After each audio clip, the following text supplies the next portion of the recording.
Hello everyone. You are welcome to Koinonia Christian Animation TV. I strongly believe, with no iota of doubt, that this video will be of immense blessing to you. Ensure you watch till the end. I won't want you to miss out on any part of this. God bless you as you watch in Jesus' name. Amen.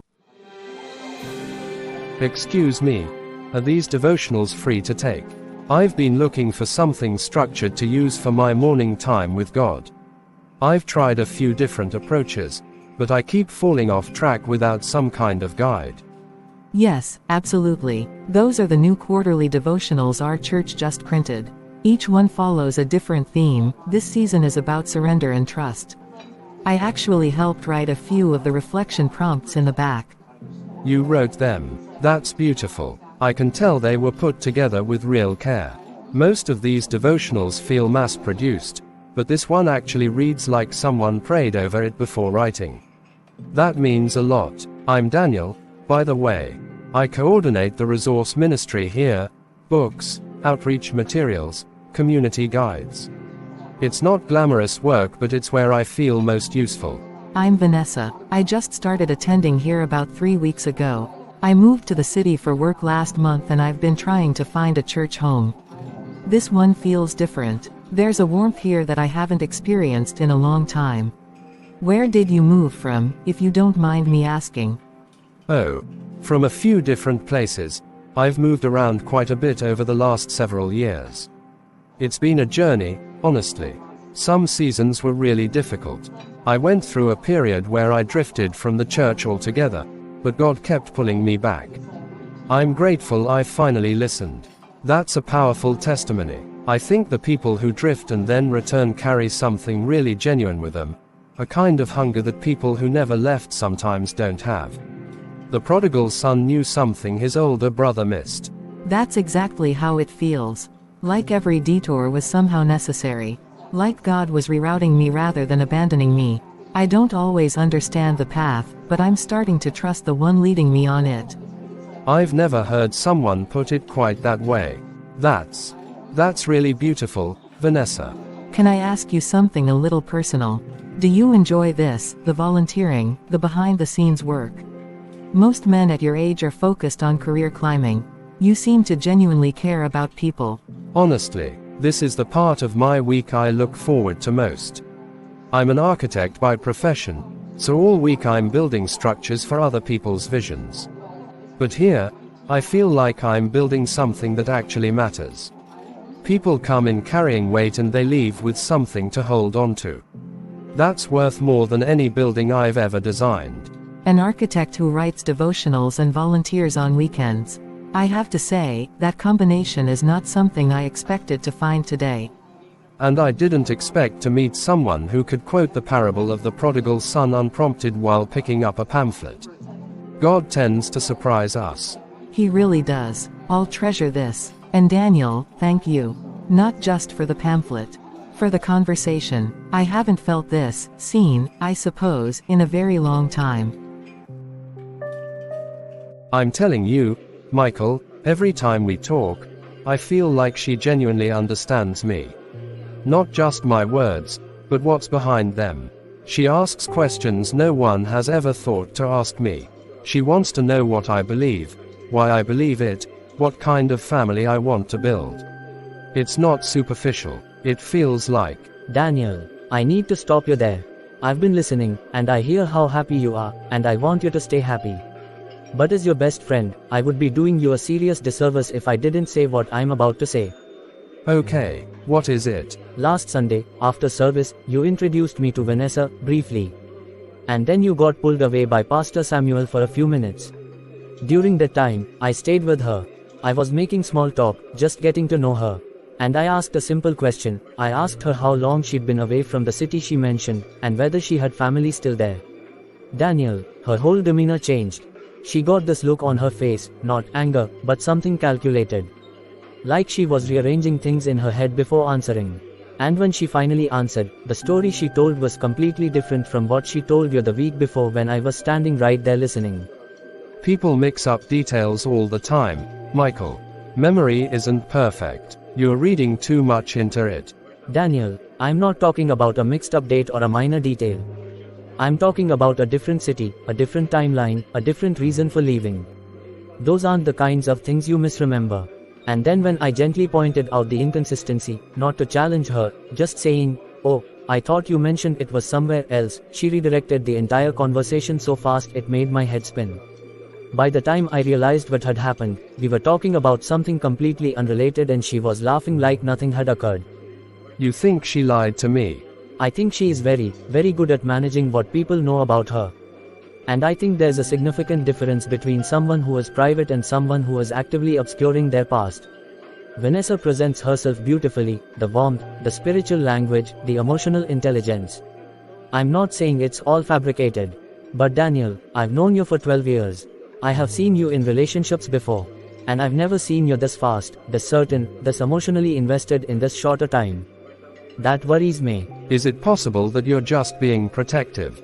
That because you know how much I've wanted this, you're looking for problems? That is exactly the question I asked myself before I decided to have this conversation. I sat with this for 2 weeks, Daniel. 2 weeks, because I know how much you want to find the right person. I know how lonely the last few years have been. And I didn't want to be the person who got in the way of your happiness. But listen to me, I would rather be wrong and lose your trust temporarily than be silent and watch you walk into something that destroys you. That is what a real friend is.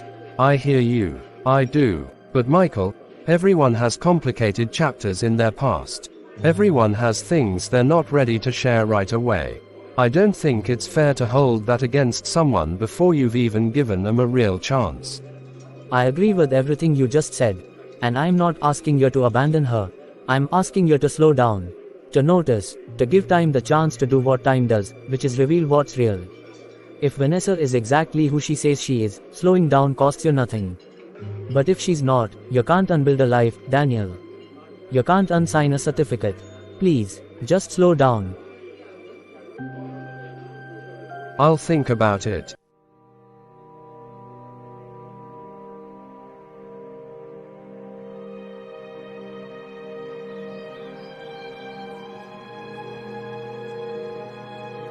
Daniel, I'm not going to pretend I'm not concerned. You know me, I'm not the kind of person who goes looking for drama or sees shadows where there aren't any. But I have been sitting with what I observed last week and I can't just let it go without talking to you. Grace, you met her for 2 hours. You barely had a real conversation with her. And sometimes 2 hours is exactly long enough. Daniel, I've been married for 11 years. I have watched enough relationships from the inside to know what healthy looks like and what performance looks like. When I was talking with Vanessa over dinner, she was extraordinary. The spiritual references, the gentle tone, the way she spoke about wanting a family, it was all exactly right. Too exactly right. What does that even mean? Too exactly right. It means that real people are not this consistent. Real people have moments where the mask slips, not because they're dishonest, but because they're human. They say something awkward, or they reveal a vulnerability they didn't mean to, or their eyes go somewhere private for a second when a topic lands too close. None of that happened with Vanessa. It was like watching someone give an audition.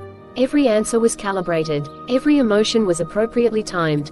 And when I asked her about her relationship with her own family, her parents, siblings, she gave me the most graceful non-answer I have ever heard. By the time she finished talking, she had said absolutely nothing, and yet I felt like she'd told me everything. Maybe she's private about family. Maybe there's pain there. That doesn't make her dishonest. It makes her human. Daniel, listen to me carefully. I said the same thing to myself. And so I tried a different approach. I asked her a very simple, very warm question. I said, "Where did you and Daniel have your first real date?" And she looked at me and smiled and said, "He took me somewhere very special." And I said, "How sweet, where was it?" And she said, "He knows what it meant to me." She never answered the question. She just kept redirecting. I am telling you, Daniel, that is not shyness. That is practice, and secrecy. You're analyzing her like she's a subject in an experiment. Maybe she was nervous. Maybe she didn't know what to say to you. You can be intense, Grace. I can be. And I love you enough to be intense right now. Because you are my little brother and I have watched you give everything to God, to your career, to your church. You have poured yourself out for years, Daniel, and you deserve someone who is real. not someone who is performing real. I am not asking you to stop seeing her. I am asking you to stop rushing. I am asking you to pray, really pray, and to ask God for clarity rather than asking Him to bless what you've already decided. There is a difference. I hear what you're saying. I don't want to ruin something good by being afraid. I've been alone a long time, Grace. I know you have, and loneliness is real and God sees it and I see it. But loneliness is not a compass. It will point you toward whoever feels like relief. I am asking you to let something greater than loneliness guide you here. Please, Daniel, just slow down, give her time to be known. Real people, good people, they welcome that. They want to be known. The people who don't want to be known, they are the ones who need the rush.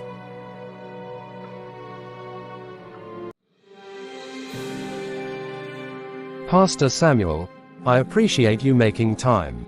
I'll be honest, I've come to you today because I've been feeling a lot of pressure from the people around me. My friend Michael, my sister Grace, they both have concerns about Vanessa, the woman I've been seeing. And I respect them, I truly do, but I feel like they're seeing problems that aren't there. I believe God has brought this woman into my life and I want to honor that. I was hoping you could help me think through all of this more clearly. Daniel, I'm glad you came. And I want to say something before we go any further. The fact that two people who love you deeply have independently raised concerns, that alone is worth sitting with for a moment. Not because they are certainly right, but because God often speaks through the people who know us best. That's not coincidence, that's community. But what if they're wrong? What if they're just being protective, or they don't understand what I see in her? That's possible, and if that's true, then time will confirm it. But Daniel, I've been your pastor for 6 years. I've watched you pray, I've watched you serve, I've watched you struggle and I've watched you grow. And I've also watched how you respond to loneliness. You carry it silently for a long time, and then when someone arrives who speaks to that loneliness, the need moves very fast. The heart accelerates, and the mind begins to argue on behalf of what the heart has already decided. I'm not just following my feelings. I've prayed about this. I genuinely believe this is from God. And I believe that you believe that. But I want to ask you something, and I want you to sit with the question rather than answering it immediately. When you pray about Vanessa, are you bringing the question to God and waiting for His answer? Or are you bringing your answer to God and asking Him to confirm it? Because those are very different prayers. One is submission, the other is negotiation. I want to tell you something from my own life. When I met my wife, I was certain, absolutely certain, that she was God's answer for me. But I had been certain about 2 women before her, and both of those certainties cost me something. Not because I was foolish, but because certainty, when it comes too fast, is often more about our own hunger than about God's voice.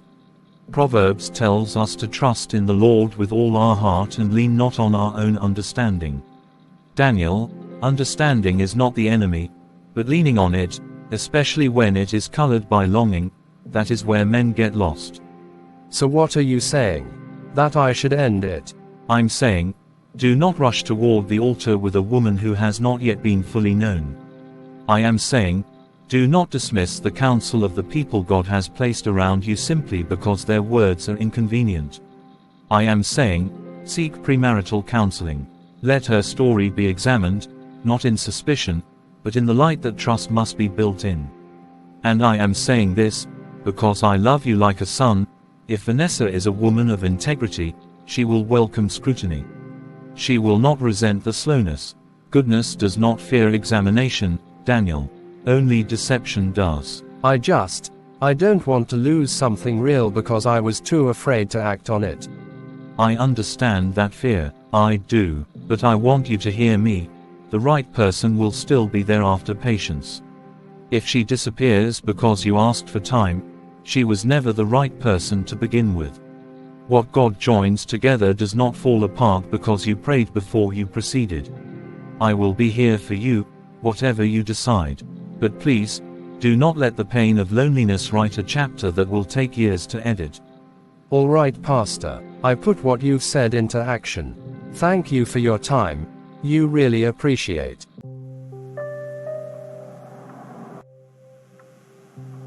I don't understand why everyone suddenly feels they have the authority to tell me who I should marry. It's almost like the moment I said I had finally found someone I love, everyone around me decided it was their duty to become prophets of doom. First it was my sister. She looked at me with that serious face she uses when she thinks she knows something I don't. She said she felt uneasy about her. Not that she had any proof, not that she had seen anything terrible happen, just that she had this feeling. Since when did feelings become the standard for judging someone's character? And then my friend, the way he spoke as if he had uncovered some deep truth I was blind to. He said he noticed things about her attitude, the way she talks about people, the way she handles disagreements. According to him, those were warning signs. But I keep asking myself, are those really warning signs, or are they just normal imperfections that every human being has? No one is perfect. Not me, not them, not even the people warning me. And then Pastor Sam. That one surprised me the most. I respect him. I really do. When he asked me to sit down in his office, I thought it was going to be the usual premarital encouragement. Instead, he spoke slowly, carefully, almost like he was choosing every word. He said, "Daniel, sometimes love can make us ignore what God is trying to show us." I remember sitting there thinking, "Pastor, with all due respect, how can you say that when you don't even know her the way I do?" He told me to pray again, to take time, to seek clarity before making a lifelong commitment. But haven't I already prayed? Haven't I already asked God about this? Or at least, I think I did. The truth is, when I'm with her, everything feels certain. She makes me feel understood. She tells me she believes in me. She tells me I deserve happiness after everything I've gone through. Maybe that's what people don't see. Maybe they only see fragments of who she is. And honestly, if I start listening to every warning people give me, I might never move forward in life. Everyone has an opinion. Everyone thinks they know what's best for you. But at the end of the day, it's my life, my decision, my marriage. Maybe they're just being overly cautious. Maybe they're projecting their own fears onto my relationship. It happens all the time. People see happiness and immediately assume something must be wrong. And even if she does have flaws, who doesn't? Marriage isn't about finding a perfect person. It's about choosing someone and making it work. Yes, that's it.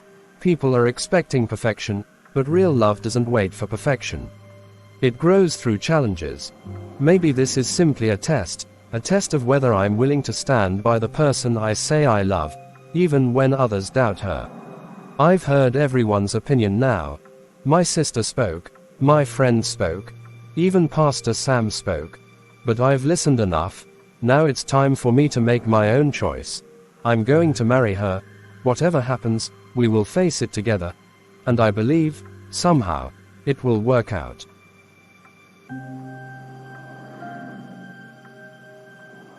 Vanessa, I need us to talk. Not tomorrow, tonight. I've been patient, and I've told myself every explanation I can think of, but I can't keep pretending that I'm not seeing what I'm seeing. I had a long day, Daniel. Can we please not do this tonight? You said that Tuesday, and Thursday, and last Saturday. Vanessa, the bank called me today about a credit account I didn't know existed. In my name, with $11,000 on it. Would you like to explain that to me? That account was for household things. Things we needed. I didn't think you'd make it such a big deal. You're an architect, Daniel, you earn well. I was going to tell you. $11,000 of household things, and you were going to tell me. Vanessa, we agreed we would manage our finances together. That was a commitment we made. And this isn't the first thing. Last month it was the joint account that was $3,000 short with no explanation. Before that it was. I need you to talk to me honestly. not the way you manage conversations when they get too close. I need you to actually tell me the truth. What does that mean, the way I manage conversations? Are you calling me a liar in my own home? I'm asking you to be honest with me. That is not an accusation, it is a request. A desperate one. Because I love you and I am trying to save what we have, but I cannot save something I don't understand. Who were those transfers to? Who are the people you've been calling at night when you think I'm asleep? Why does your phone go dark and face down every time I walk into the room? Vanessa, what am I not seeing? You're being paranoid. This is what insecurity looks like, Daniel. You're so used to being alone that you don't know how to trust someone when they're actually here. Don't do that. Please don't turn this around. I am not paranoid, I am paying attention. And every time I pay attention, something doesn't add up. There's a name in your contacts. Marcus. That you call more than you call me. There are receipts I've found for hotels in cities you told me you never visited. There is a whole person I'm discovering that is different from the person I married, and I am standing here, in this kitchen, asking you to help me understand what is happening. Because I am your husband, and I deserve the truth.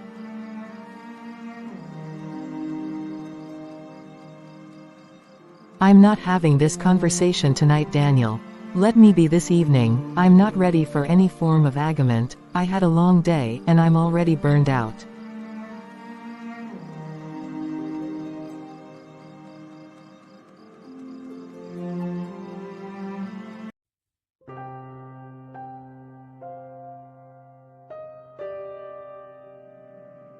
I don't even know where to start. It's like, every week something new surfaces. I hired a mediator to help us untangle the finances, and she sat there in the room and didn't blink. Didn't flinch. Just looked at the numbers with this completely flat expression like none of it belonged to her. Michael, the credit card debt is close to $40,000 now. Some of it from before we even married.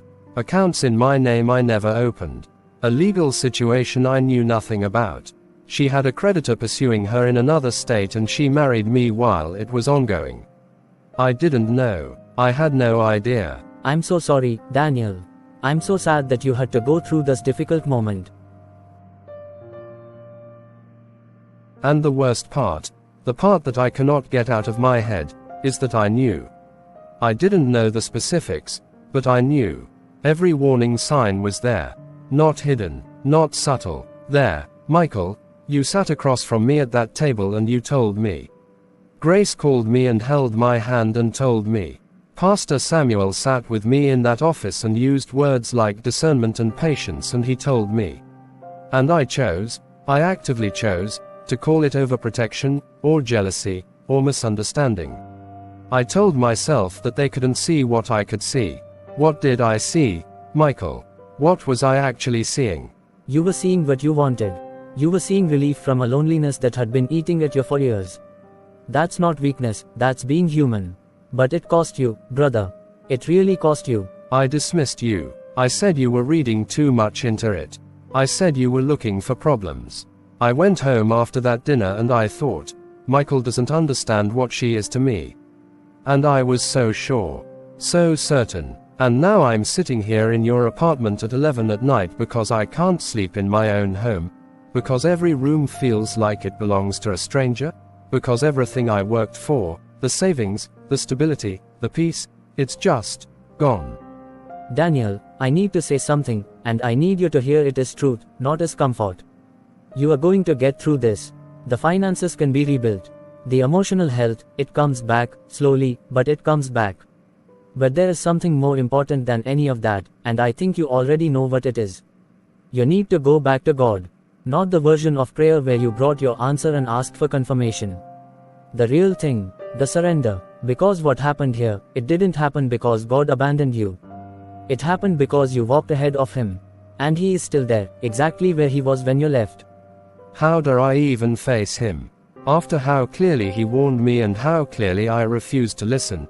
How dare I go back and say I'm sorry for choosing what I wanted over what He was showing me? The same way you face anyone who loves you after you've hurt them. You go, you tell the truth, You don't dress it up or explain it away, you just go. God is not surprised by any of this, Daniel. He knew before you did. And he has been waiting, not in judgment, but in love. The prodigal son's father saw him from a long way off, remember. He didn't wait for an explanation. He ran. Go talk to Pastor Samuel. He deserves to hear it from you. And you need to hear what he has to say. I owe you an apology, Pastor Samuel. I sat in this same chair and I heard everything you said. You gave me every word I needed. And I left here and I chose to discard it because it was inconvenient for what I had already decided. I don't know how to explain that. The way a person can hear truth and still walk away from it. I think I was so afraid of the loneliness continuing that I made every warning feel like an obstacle between me and relief. And now here I am. Daniel, I want you to look at me. I am not angry with you. And I want you to understand something before we go any further. Nothing that happened to you means that God has abandoned you, and nothing that happened to you is beyond His ability to restore. God's grace does not operate on the condition that we first made all the right decisions. If it did, none of us would qualify. You are not beyond redemption, son. Not remotely. I keep asking myself how I got here. I'm a man of faith. I pray. I read scripture. I serve in the church. And I still walked directly into something that everyone around me could see coming. What does that say about me? What does it say about my discernment? About my relationship with God? It says that you are human. It says that faith and spiritual discipline do not make us immune to the power of unmet need.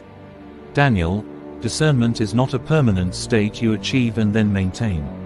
It is a daily practice of surrender. It requires that you bring your needs to God, honestly, not strategically. It requires that you remain willing to hear, not yet, or, not this one, even when everything in you is crying for the answer to be yes. The enemy knows where we hunger. He does not usually attack our strengths. He attacks the places where we are most desperate. And you were hungry for companionship, for family, for someone to build with. That is not a flaw, that is your humanity. But that hunger made you vulnerable to someone who knew exactly how to fill it temporarily. I keep thinking about Michael, about Grace, about this office, about every moment I could have paused and didn't. How do I learn from this without it destroying me? How do I carry this without letting it become bitterness or self-hatred or a wall that keeps every person out for the rest of my life?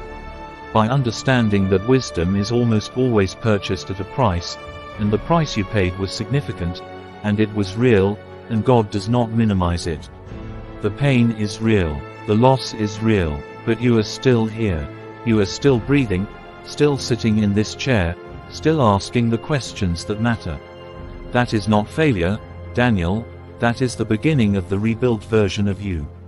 And I promise you, the man who emerges from this, if he allows God to work through it rather than around it, will carry a depth of wisdom and compassion that cannot be manufactured by anything else. Your story is not over. This chapter, this painful, costly chapter, is not the end. It is the turning point. What do I do now? Practically, spiritually, what is the next step when you've made a mistake this size? You receive grace first, not after you've earned it, now. You accept that God knew this would happen before you did, and He did not stop loving you, and He will not now. Then you walk through the practical realities with honesty and legal counsel. Then you enter a season of real healing, not rushing past the pain, but sitting in it long enough to learn what it has to teach. And eventually, not now, but eventually, you will be ready to love again. And when that time comes, you will approach it as a different man. A man who has learned the difference between the voice of longing and the voice of God. A man who knows that wise counsel is not an obstacle, it is a gift. A man who understands that the people God places around us, the Michaels, the Graces, they are not competing with your joy. They are protecting it. I should have listened. Yes, and now you will. That is what makes this moment matter.